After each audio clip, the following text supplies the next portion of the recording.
So, what the hell does my perfect camera look like? Let's find out today, right here on the Morning Jolts.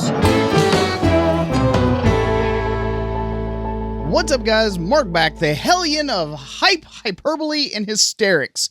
Let's talk about what my favorite camera looks like. I've talked a lot about what camera companies are doing wrong. I think that it is only fair that I offer my suggestions as to what I personally would like to see in an do all things camera. So, as many of you know, I shoot Fujifilm, and I also really like Canon for a couple of their features, and I also like Sony for some of their features.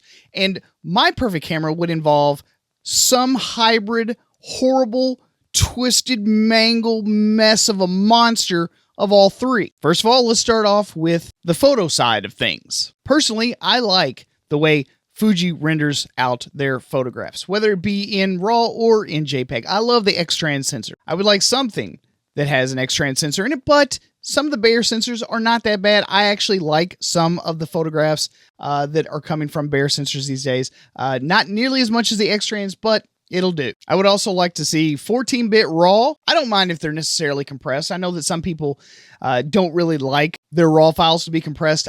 It doesn't really bother me. The average consumer, your average client, never going to know the difference. I think the perfect sensor size really is right around 24 megapixels. That size seems to render out really well on paper as well as on screen. But, I mean, if they happen to toss in a few extra megapixels in there, I wouldn't be pissed. I wouldn't like tell them, no, don't give me more megapixels. Having the ability to crop is pretty cool. Another feature that I really like from Fujifilm is the ability to edit my RAW photographs directly inside the camera. That is awesome. Not having to take out an iPad or a computer or whatever and edit those photos with something extra above and beyond my camera is a very, very huge value add for me. I think dual card slots is a given, but to some people it doesn't seem to bother them if they don't have it, but I would like to see dual card slots. Even if I never use it, just having it in there is a good thing. Obviously, I want a hot shoe so that I can do off-camera flash, so I can put a trigger in there. Having a burst mode is nice when you want to capture some fast-moving objects, whether it be wildlife, kids, or sports. Although I don't do much of that, it's just nice to have it. It's a software thing, especially with the electronic shutters these days. You can have that, and it's no big deal. It's not like it adds any weight to the camera. It's not like it adds any bulk or any extra manufacturing costs. Also, having all the external controls of the Fuji cameras is extremely nice, being able to see what your shutter speed, ISO, and aperture is just looking down at the camera, not having to turn it on, not having to look at a screen, just knowing, boom, there it is. It's extremely convenient if you've never tried it. But really, that's all I really need as far as my photographic side goes. I don't need much. I don't require much. Just good bit depth, just good quality, lots of features as far as like your burst modes, your ability to edit your photographs inside of the camera, not having to drag extra equipment. All those things really do help streamline all of the photo features that I would personally like to see in a camera. But really, the photo side has not really been the problem. It's never really been a super serious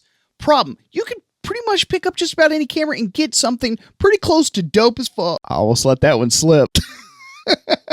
But yeah, you can pick up almost any camera and it will take really good photographs. Now everything is hinging on convenience, feature sets, and video. Some people like a lot of buttons, dials, and wheels, and some people like minimal. And I get it. There are pros and cons to both, but that's the reason there is no perfect camera. But some people would be willing to make sacrifices.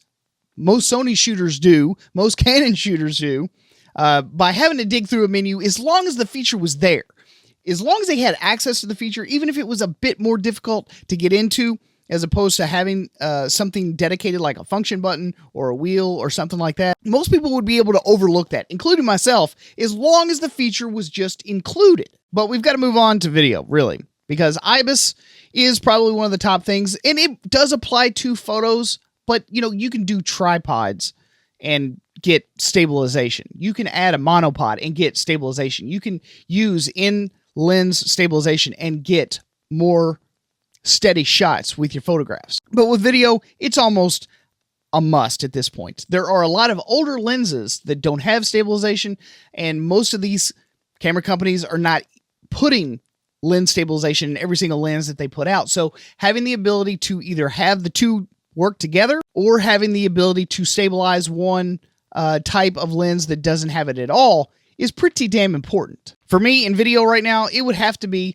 4K 60p so that I can get some extremely high-res, slightly slow-motion shots. I down res or down sample or retime all of my video from whatever it is down to 24. 24p just looks awesome. It's got that cinematic feel. It's got just that right amount of motion blur, and it's top notch for me. Also in 1080p, I realized that it generates a lot of data. It generates a lot of heat. So 120 frames per second in 1080p, gotta be there. I love the slow motion footage. And now everyone is all like, oh, Peter McKinnon is doing slow-mo. Oh, I apologize. Hashtag sorry, not sorry. I think every camera should be quote unquote weather sealed. That's not even a feature. That should be standard. I've harped on that before.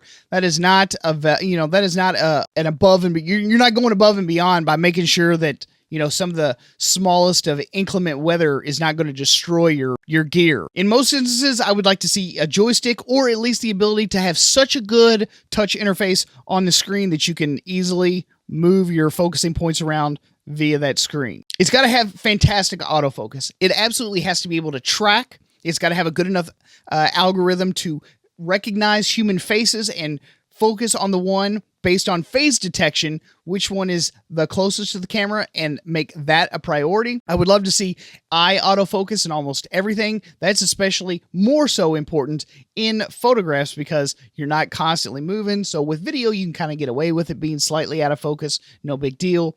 But in photos, it's absolutely a must for me. It's got to have a flip out screen. I do too much work in front of the camera. I absolutely positively have to have a camera that flips out. Now, while I'm going to correct myself real quick, I don't absolutely positively have to have it. It just sucks to have to use like your iPad or your iPhone or some sort of external monitor. That's just an extra piece of gear that not only I have to buy, but I have to maintain, have to keep up with cables, batteries, and all that shit. It gets old. I prefer an oversampling and then a downsampling into my 4K. I want full sensor readout, no pixel binning whatsoever. I don't want any line skipping either. Do whatever it takes to make that body and keep it from overheating, at least for the first 30 minutes. If it can't make it 30 minutes, make it a little bit bigger. It's also got to have a mic in jack. It's got to have a headphone out jack because since I do, in fact, do hybrid shooting almost on a daily basis, it's got to have both of them things, and I don't want to have to buy a grip in order to get it. And as far as the video codecs, it doesn't really matter. We could do RAW maybe, but I don't really need RAW. If you have ever edited a RAW photograph, you know what a pain in the rectum it is, and I've got a very, very powerful machine that will chew through 4K video, but it does bog down the workflow. It does bog down. It takes much, much longer to render. If you're doing a lot of client work, you're doing a lot of work that requires that you have the highest resolution possible. That means that if you have that in camera, you're going to have a much beefier system in order to make that happen. But I am perfectly fine with having a slightly compressed version of that footage. I would like 10-bit at the very least in camera. 422 would be nice. Having ProRes would be okay, I guess. I don't convert much of my footage. I usually just edit the footage right out of camera. Some people don't. Some people want to have that conversion. I get it, but it's not necessary for me. Also, it's got to have a full touch interface. I want a smartphone-like experience on my camera. I want to be able to touch everything. I want to be able to change settings. I want to be able to see settings on the fly at any moment. I want to be able to see the volume meters while I'm recording. The EOS M50 does not allow me to do that, and that's a pain in my ass. These camera companies also have got to get rid of these artificial crops. If the sensor demands the crop, fine. If it is a physical limitation, I will be understanding and I will make that compromise. But to artificially crop in order to hold down the heat or whatever, then just increase the body size a little bit to help dissipate and get rid of the heat a little bit faster. But yeah, all this artificial cropping just for the sake of cropping makes absolutely no sense. And while I realize that it is probably a technical issue on many fronts, it is not always the case. Those Sony a6000 line of cameras are probably some of the smallest that do 4K. And while they do have heating issues, making it only minutely larger would eliminate a lot of those problems. And honestly, I would like to see a mount that literally goes up to everything. I want it to be able to do whatever the camera company ever foresees itself getting itself into.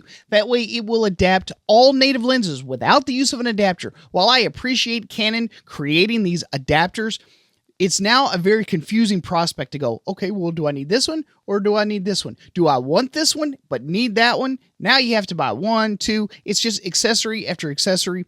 And that is nice to have options. But at the same time, you could just build one mount, no adapters. Let your old users use their old glass. It's not as if Canon's mount was too small or something. I think it was like 54 millimeters. The thing is huge. It could accommodate easily, but you know, whatever. And I think last but not least for me, I would like to see some really nice, clean ISO performance. In my opinion, Sony does this the best. They really do have it down where they can maintain and contain the noise to such an extent that you honestly don't even notice. Now, while I grant you that is more of a physical limitation based on photo sites and the pixel pitch and all that kind of stuff, I think at this point in 2018, the ISO performance needs to be at least somewhere in the ballpark of like 50,000 ISO. You know, it's got to be up there quite a bit with as minimal noise as possible. Anything above that, sure, start introducing a little bit of noise, but really start to work on your noise performance. Now, this perfect camera for me would seriously sit somewhere right around the $2,000 to $2,500 range and come with a charger in the box with a cable. It would probably have, at the very least, a micro HDMI and a cable to go in that HDMI. It would be able to charge internally via USB-C and have a battery with a capacity of tested shots of right around 1,000. And that basically wraps it up for me. That's what my perfect camera would look like. It would have all those features. Those are the things that I require, and if they would just combine all those things, it is really the combination of the photo side being good and professional, while at the same time maintaining a high level of expectations on the video side and still being able to record myself, use the touch interface, get everything I need done. That's really all I need. Is that too much to ask? It probably is, but who's really keeping track? All right, guys, that's my perfect camera. So I really appreciate all the answers yesterday on the perfect camera for you. Those were pretty awesome. I loved the answers. And of course, as always, thanks for hanging out. Don't forget to subscribe if you're not. Thumbs up this video if you liked it. Drink more coffee, and I will see you guys again on the next one. Peace.